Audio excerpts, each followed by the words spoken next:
कहानी की शुरुआत होती है कालिनपुर गांव से। यहाँ बारिश भी बहुत होती है और रहस्य भी। कहते हैं इस गांव में रात 10 बजे के बाद कोई बाहर नहीं निकलता। सारे घर तेजी से बंद हो जाते हैं, जैसे कोई अनदेखा डर हर दरवाजे के बाहर खड़ा हो। लेकिन उस दिन समय करीब 10 बजने वाला था और रेलवे स्टेशन के बाहर प्रकाश अभी भी खड़ा था, तेज बारिश में भी, सिर्फ इस उम्मीद में कि शायद कोई आखिरी मुसाफिर मिल जाए जिसे वो अपने घर पहुंचा सके और उस दिन की आखिरी कमाई कर सके। अरे यार, आज क्या हो गया है? इंद्रदेव ने जैसे सारी बारिश आज ही गिराने की ठान ली है। बस अब एक ही उम्मीद है कि 10 बजे से पहले कोई एक आखिरी सवारी मिल जाए, वरना आज का दिन तो पूरा खाली ही चला जाएगा। अगले ही पल दूर से ट्रेन आने की आवाज गूंजती है। कुछ ही देर में बाहर एक आदमी हाथ में बैग लिए धीरे धीरे चलता हुआ सीधे प्रकाश की ओर आने लगता है। भाई साहब, मुझे कालिनपुर जाना है, क्या आप मुझे छोड़ दोगे? ऊपर से इतनी तेज बारिश भी हो रही है। कालिनपुर का नाम सुनते ही प्रकाश के चेहरे का रंग थोड़ा बदल जाता है, क्योंकि कालिनपुर गांव में रात के 10 बजे के बाद माहौल बिल्कुल अलग हो जाता है। ठीक है भैया जी, बारिश भी बहुत तेज हो रही है और यहाँ वैसे भी ज़्यादा सवारी नहीं मिलती। बैठो जल्दी से ऑटो में, मैं तुम्हें कालिनपुर छोड़ देता हूँ। तुरंत ही प्रकाश कबीर को अपने ऑटो में बैठा लेता है और धीरे धीरे ऑटो स्टेशन से बाहर निकलने लगता है। अच्छा है भैया, गांव आते आते बारिश भी थोड़ी रुक गई। अब मैं आपको जल्दी घर पहुंचा दूंगा। वैसे आप गांव में नए हो क्या? मैंने आपको पहले यहाँ कभी नहीं देखा। हाँ भैया, बहुत सालों बाद आया हूँ यहाँ। काफ़ी पहले ही मेरे माता पिता ने मुझे मेरे चाचा के पास शहर भेज दिया था। कालिनपुर छोटा सा गांव है, यहाँ तो हर कोई एक दूसरे को जानता है। आप किसके यहाँ जा रहे हो? नाम बता दो, अगर पता होगा तो मैं सीधे आपके घर तक छोड़ दूंगा। कालिनपुर में जो मुखिया जी हैं, मोहन जी, वो मेरे पिताजी हैं। मुझे उनके घर जाना है, आप मुझे वहीं छोड़ दीजिए। अच्छा लगा भैया आपसे मिलकर। आप चिंता मत करो, मैं अभी आपको सही सलामत घर छोड़ देता हूँ। जैसे ही ऑटो कालिनपुर गांव के अंदर दाखिल होता है, माहौल अचानक बदलने लगता है। चारों तरफ सन्नाटा और तभी अचानक अंधेरे से एक आदमी सामने आकर ऑटो के सामने खड़ा हो जाता है। प्रकाश तुरंत ब्रेक लगाता है। प्रकाश, तुम नए हो क्या गांव में? तुम्हें पता नहीं है 10 बजने वाले हैं और तुम अभी भी ऑटो लेकर यहाँ वहाँ घूम रहे हो? जल्दी जाओ यहाँ से, 10 बजने वाले हैं। घर पहुँचो और दरवाजे बंद कर लो, समय हो रहा है, जल्दी घर जाओ। जी भैया, आप चिंता मत करिए, बस इन्हें जल्दी से मोहन काका के घर छोड़ देता हूँ और 10 बजे से पहले ही मैं भी अपने घर पहुँच जाऊँगा। दूसरी ओर कबीर के माता पिता घर के बाहर आकर खड़े थे, बार बार सड़क की ओर देख रहे थे। वो बस इसी इंतजार में थे कि उनका बेटा आखिर कब घर पहुंचेगा। सुनो जी, मुझे बहुत चिंता हो रही है। कबीर अभी तक नहीं आया, 10 बजने ही वाले हैं। अगर वो 10 बजे से पहले घर नहीं पहुंचा तो कुछ बहुत बड़ी अनहोनी हो सकती है। चिंता तो मुझे भी हो रही है संगीता, 10 बजने ही वाले हैं। ऊपर से वो गांव में नया भी है, जल्दी आ जाए तो अच्छा है, वरना कहीं कोई बड़ी अनहोनी ना हो जाए। अगर 10 बज गए और वो बाहर ही रह गया तो हम क्या करेंगे? हमारा तो एक ही बेटा है और वो भी सालों बाद अपने गांव लौट रहा है। मेरा दिल बहुत घबरा रहा है। चिंता मत करो, मैं देखता हूँ। अभी थोड़ा वक्त बाकी है 10 बजने में, कबीर जल्दी आ जाएगा। कुछ ही देर बाद दूर से ऑटो की आवाज सुनाई देती है और अगले ही पल प्रकाश कबीर को लेकर घर के सामने आकर रुक जाता है। अरे बेटा प्रकाश, अच्छा हुआ तू ही मिल लिया कबीर को। तू ही इसे स्टेशन से घर लेकर आया है, लेकिन इतना वक्त क्यों लगा दिया? तुझे पता नहीं है क्या? 10 बजने ही वाले हैं। जल्द से जल्द अपने घर निकल जा। और अगर तुझे लगे कि तू अब समय पर नहीं पहुंच पाएगा तो अंदर आ जा। आज की रात हमारे घर पर ही रुक जा। अरे मोहन काका, क्या बताऊं आपको, बारिश की वजह से थोड़ा वक्त लग गया। बीच रास्ते में गांव का चौकीदार भी मिल गया था। उसने हमें रोक लिया, इसलिए थोड़ा टाइम खराब हो गया। लेकिन आप चिंता मत करो, मैं तो बाजू वाली ही गली में रहता हूँ। अभी 1 मिनट में पहुँच जाऊँगा। हाँ, 10 बजने ही वाले हैं। आप लोग भी जल्दी से अंदर चले जाओ और दरवाज़ा अच्छे से बंद कर देना। इतना कहकर प्रकाश अपना ऑटो मोड़ता है और वहां से तेजी से निकल जाता है। कबीर अपने माता पिता के साथ उसे जाते हुए देखता है। उसका चेहरा थोड़ा उदास हो जाता है और मन में चिंता बढ़ने लगती है, क्योंकि उसे समझ ही नहीं आ रहा होता कि इस गांव में आखिर हो क्या रहा है।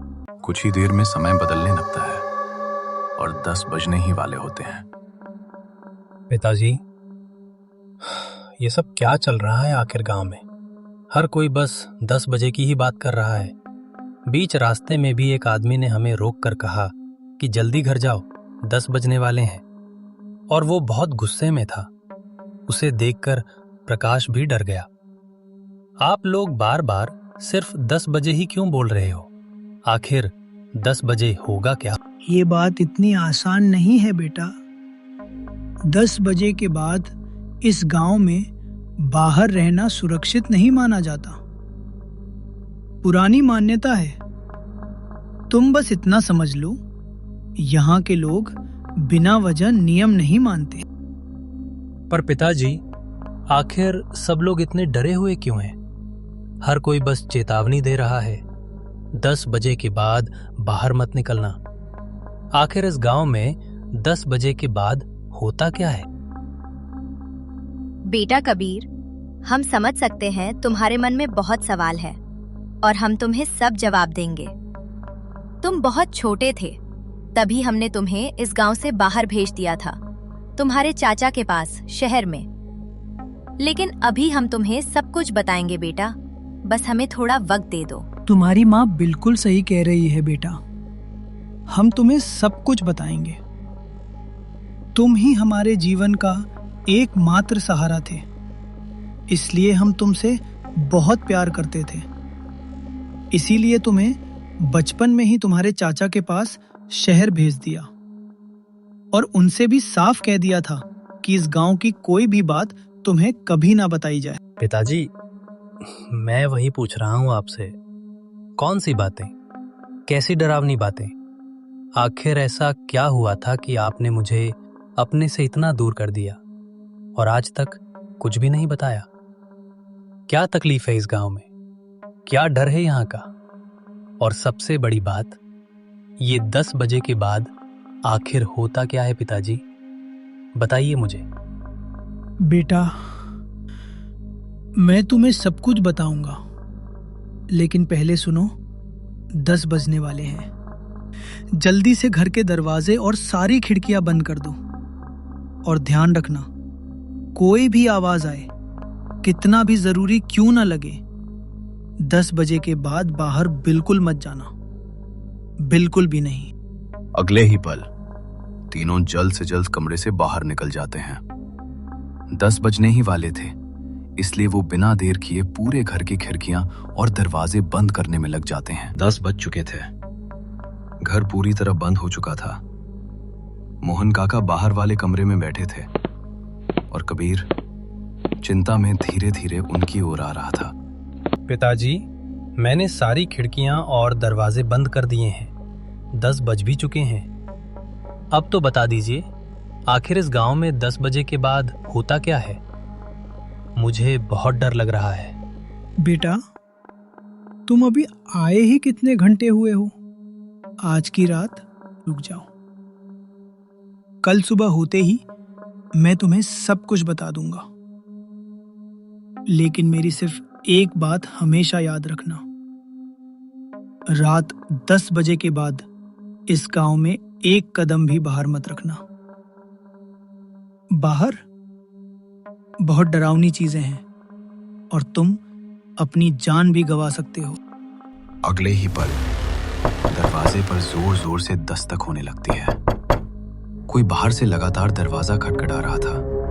दस्तक सुनते ही मोहन काका डर जाते हैं, लेकिन कबीर बिना रुके दरवाजा खोलने के लिए आगे बढ़ने लगता है। रुक जाओ कबीर, एक कदम भी आगे मत बढ़ाना, और दरवाजा तो बिल्कुल मत खोलना। मैंने कहा ना, रुक जाओ कबीर। पिताजी, क्या हो गया है आपको? बाहर कोई है? कोई दरवाजा खटखटा रहा है। शायद किसी को मदद चाहिए, और आप मुझे दरवाजा खोलने से भी रोक रहे हैं। आखिर इस गांव में चल क्या रहा है? मुझे तो कुछ भी समझ नहीं आ रहा। कबीर, 10 बज चुके हैं। मैंने तुम्हें पहले ही कहा था, इस समय कोई भी घर से बाहर नहीं निकलता।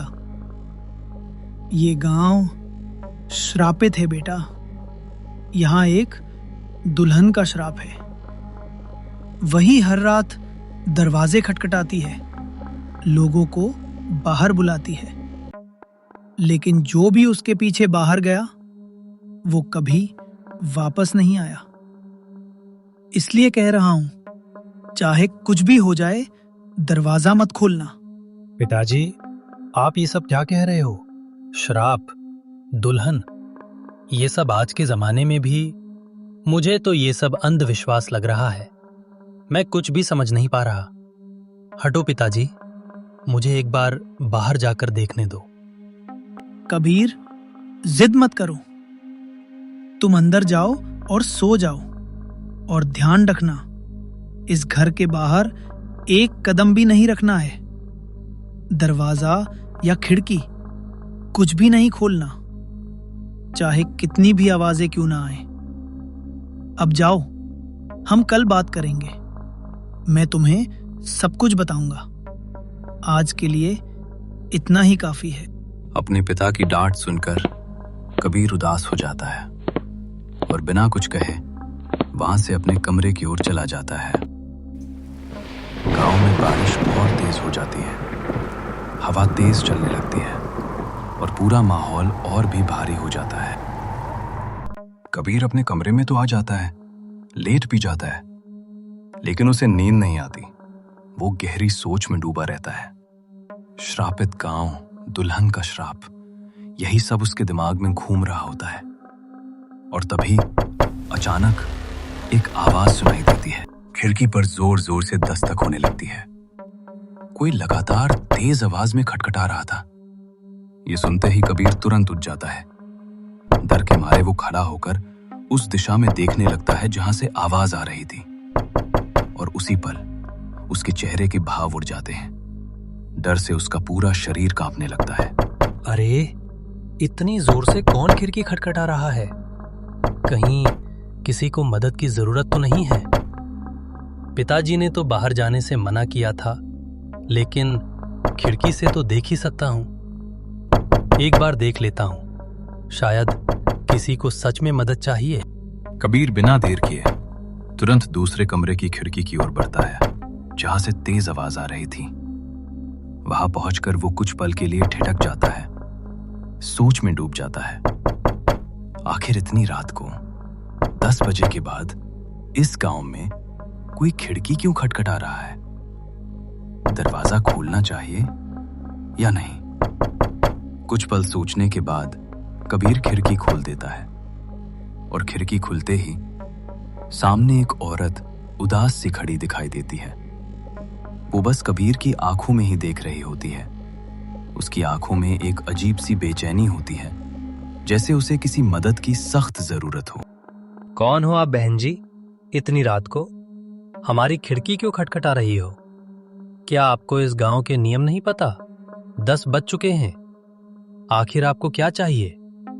मेरा बेटा बहुत बीमार है, उसे अभी के अभी अस्पताल ले जाना पड़ेगा। मेरे पति शहर में काम करते हैं, मैं बिल्कुल अकेली हूं, और बाहर बारिश भी बहुत तेज हो रही है। कृपया मेरी मदद कर दीजिए। इतना सुनते ही कबीर का चेहरा गंभीर हो जाता है। वो गहरी सोच में डूब जाता है। कि आखिर करे तो क्या करे। अस्पताल का नाम सुनते ही उसके अंदर मदद करने की भावना जाग उठती है। अस्पताल? बाप रे, बच्चा बीमार है ना? ठीक है, तुम रुको, मैं अभी बाहर आता हूं। हम तुरंत उसे अस्पताल लेकर चलते हैं। कबीर बिना देर किए तुरंत मेन हॉल की ओर बढ़ जाता है। वो जल्दी से बाहर निकलना चाहता था, जहां वो औरत उसकी मदद का इंतजार कर रही थी। आगे वाले कमरे में ही उसके पिताजी सो रहे होते हैं। जैसे ही कबीर धीरे धीरे वहां से गुजरता है, अचानक मोहन की आंखें खुल जाती हैं।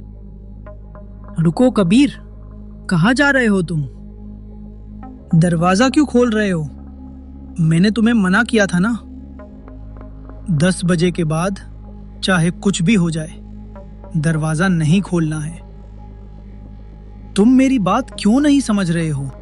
पिताजी, बाहर एक औरत खड़ी है, वो मुझसे मदद मांग रही है।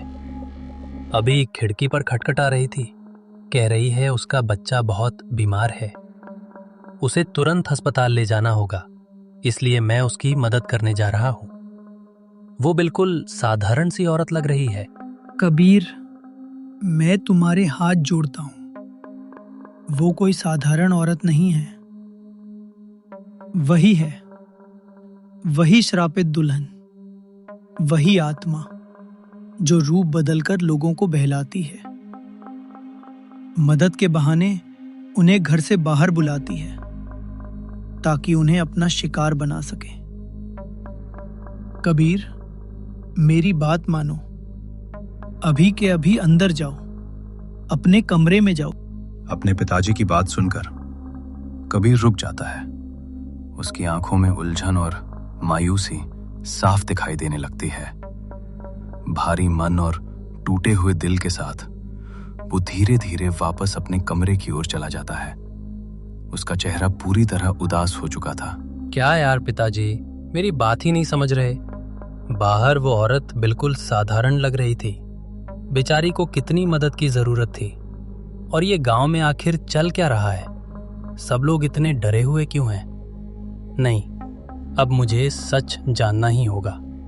कल सुबह उठकर मैं गांव वालों से बात करूंगा, उनसे पूछूंगा कि आखिर 10 बजे के बाद यहाँ होता क्या है और ये सब शुरू कैसे हुआ। अगली सुबह कबीर बिना देर किए गांव के किनारे पंचायत वाली जगह पर पहुंच जाता है। उसके चेहरे से साफ दिखाई दे रहा था कि उसके दिमाग में कई सवाल चल रहे हैं। वहां पहले से ही कुछ गांव वाले आपस में बातें कर रहे थे। राम राम सबको, मेरा नाम कबीर है। मैं अभी अभी शहर से यहाँ आया हूँ। क्या मैं आप सबसे इस गांव के बारे में थोड़ी बात कर सकता हूँ? आखिर यहाँ रात 10 बजे के बाद होता क्या है? कबीर की बात सुनते ही सभी लोग खामोश हो जाते हैं और डरी हुई नजरों से उसे घूरने लगते हैं। कौन हो तुम और उस 10 बजे वाली चुड़ैल के बारे में क्यों पूछ रहे हो? क्या तुम्हें उसका राज नहीं पता? मैं मुखिया जी का बेटा हूँ, चाचा जी। मेरे पिताजी ने बस इतना बताया कि रात 10 बजे के बाद यहाँ एक श्रापित दुल्हन की आत्मा घूमती है, लेकिन उन्होंने मुझे पूरी बात नहीं बताई। वो चाहते थे कि मैं इन सब चीजों से दूर रहूं, पर मुझे सच जानना है, आखिर यहाँ हुआ क्या था। अच्छा, तो तुम मुखिया जी के बेटे हो? बेटा, ये बात 20 साल पुरानी है। हमारे गांव का एक लड़का था, आरव। उसने एक नीचे जात की लड़की से शादी कर ली थी। उसका नाम था चंद्रिका। वो उसे अपने साथ गांव लेकर आया था, लेकिन पंचायत के पास ही लोगों ने उन्हें रोक लिया। उन्हें कहा गया कि ये रिश्ता स्वीकार नहीं है, इसे खत्म कर दो। पर आरव नहीं माना और उसी गुस्से में गांव वालों और उस झगड़े के बीच दोनों की मौत हो गई। लेकिन सबसे दर्दनाक बात यह थी कि चंद्रिका, वो नई नवेली दुल्हन, मरने के बाद भी शांत नहीं हुई। उसे मोक्ष नहीं मिला और उसी अधूरे दर्द और अपमान की आग में उसकी आत्मा भटकने लगी। धीरे धीरे वो एक चुड़ैल बन रही। तभी से वो इस गांव में रात 10 बजे के बाद घूमती है। वो गांव वालों से नफरत करती है और अपना रूप बदलकर लोगों को बाहर बुलाती है। अगर कोई 10 बजे के बाद उसे बाहर दिख गया तो वो उसे अपने साथ ले जाती है और फिर कभी वापस नहीं आता। यही है पूरा सच बेटा। इसलिए तुम्हारे पिताजी सही कहते हैं, 10 बजे के बाद इस गांव में बाहर कदम मत रखना। सारी बातें सुनने के बाद गांव के लोग धीरे धीरे वहां से चले जाते हैं। कबीर बस उन्हें चुपचाप जाते हुए देखता रह जाता है। घर लौटकर उसके दिमाग में वही बातें घूमती रहती हैं। श्रापित दुल्हन, 10 बजे का डर और गांव का रहस्य। कुछ ही देर बाद उसकी माँ कमरे में आती हैं। बेटा कबीर, क्या हुआ? इतना शांत क्यों बैठा है? क्या दिक्कत है? क्या अभी भी तुम्हें वो 10 बजे वाली बात परेशान कर रही है? हाँ माँ, मुझे यकीन नहीं हो रहा कि आज के जमाने में भी ऐसा कुछ हो सकता है। इसी बात को लेकर मैं बहुत परेशान हूँ। कोई बात नहीं बेटा, थोड़े दिन गांव में रहेगा तो तुझे भी इसकी आदत हो जाएगी। ज्यादा सोच मत और चिंता भी मत कर, आराम कर। बस ध्यान रखना, थोड़ी देर में 10 बजने वाले हैं और उस समय घर से बाहर बिल्कुल मत निकलना। इतना कहकर कबीर की माँ कमरे से बाहर चली जाती है। कबीर अभी भी अपनी सोच में डूबा हुआ होता है और तभी फिर से दरवाजे पर जोर जोर की खटखटाने की आवाज गूंजती है। लेकिन इस बार कबीर रुकता नहीं। वो सीधे उठता है और दरवाजा खोलकर बाहर निकल जाता है। कृपया मेरी मदद कीजिए। मेरे बच्चे की तबीयत बहुत ज्यादा खराब है। उसे अभी के अभी अस्पताल ले जाना पड़ेगा।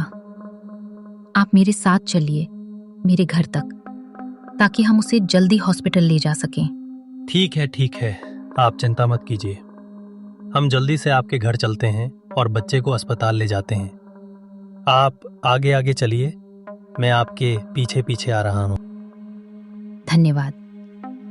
पूरे गांव में सिर्फ आप ही हैं जो मदद कर रहे हो। बाकी सब डर के मारे अंदर बैठे हैं। कोई मेरी मदद नहीं कर रहा। कबीर जानबूझकर वहीं रुक जाता है ताकि वो औरत आगे बढ़ जाए और वो उसके पैरों को अच्छे से देख सके।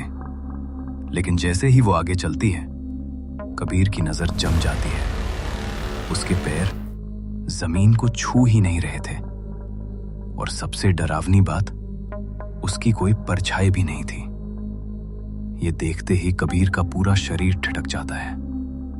डर से उसकी सांसें रुकने लगती हैं। वो समझ जाता है ये कोई साधारण औरत नहीं है। आगे चल रही औरत अचानक रुकती है। कबीर पूरी तरह डरा हुआ खड़ा होता है। अगले ही पल वो औरत, जो अभी तक मदद मांगती हुई एक साधारण इंसान लग रही थी, धीरे धीरे हवा में उठने लगती है। उसके कदम जमीन से ऊपर हो जाते हैं और उसकी परछाई पूरी तरह गायब हो जाती है। कबीर की आंखें वहीं ठहर जाती हैं। उसे समझ ही नहीं आता कि ये हो क्या रहा है। और फिर देखते ही देखते वो पूरी तरह बदलकर एक भयानक चुड़ैल का रूप ले लेती है। अगले ही पल वो उड़ते हुए सीधे कबीर के सामने आकर खड़ी हो जाती है। कबीर ये सब देखकर पूरी तरह जम सा जाता है। चुड़ैल गुस्से में कबीर की ओर देखने लगती है। उसकी आंखें पूरी तरह लाल हो चुकी होती हैं, जैसे उनमें सिर्फ आग ही आग हो। क्या सही पहचाना है तूने मुझे कबीर? तूने भी अब ये समझ ही लिया कि इस गांव में दुल्हन का श्राप है। मैं ही हूं वो दुल्हन, और अब मैं तुझे ले जाने के लिए आई हूं। तुम मुझे जितना बेवकूफ समझ रही हो, मैं उतना बेवकूफ नहीं हूं। मुझे पहले से ही पता चल गया था कि तुम एक चुड़ैल हो। बस मुझे तुम्हारा सामना करना था, इसलिए मैं खुद बाहर आया हूं। अब जो भी होगा मैं देख लूंगा। अगले ही पल कबीर अपनी जेब से भगवान की माला निकालता है और बिना एक पल देर के उसे सीधे उस चुड़ैल की ओर फेंक देता है। जैसे ही वो पवित्र माला उसके शरीर पर गिरती है, चुड़ैल तेज चीख के साथ जलने लगती है। उसकी आंखों की लाल चमक धीरे धीरे बुझने लगती है और कुछ ही पलों में वो पूरी तरह आग में घुलकर हवा में गायब हो जाती है। चारों तरफ अचानक सन्नाटा छा जाता है। कबीर फिर धीरे धीरे मुड़कर अपने घर के अंदर चला जाता है और उस रात के बाद गांव में पहली बार 10 बजे की खामोशी और डर कुछ कम सा महसूस होने लगता है। तो दोस्तों, अगर आप इस कहानी को यहाँ तक देख रहे हो तो प्लीज़ इस वीडियो को लाइक करो, शेयर करो और चैनल को सब्सक्राइब करना मत भूलना। मिलते हैं अगले वीडियो में।